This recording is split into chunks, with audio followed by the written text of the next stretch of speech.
looking at installing James Hardie siding on your home, it's very important to work with a siding contractor that regularly works with James Hardie building products and is factory trained for that installation. It is a common thing we see where contractors that aren't very familiar with James Hardie, but the consumer wants the product in their home, that they go ahead and just install it. And unfortunately, Hardie's not one of those products that you become great at in a day.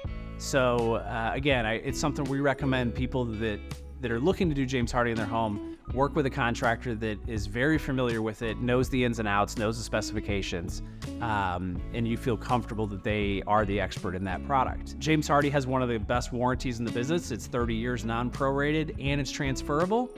But again, that's only if it's been installed correctly.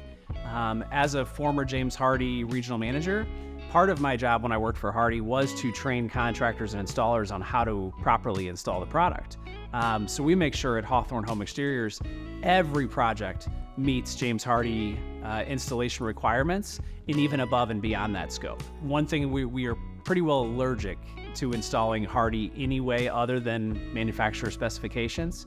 A couple examples I see when I used to work for Hardie and train other contractors was not installing the proper flashings behind the butt joints out on the wall, leaving gaps between the seams thinking that the product will expand or contract, which Hardie does not expand or contract like a wood product does or vinyl. Another thing is not hitting the studs. So, with James Hardie, if you're not hitting that stud every 16 inches, you can tend to get a little bit of sagging in the board, or again, if you nail too high, too low on the board, you can get kick out from that board.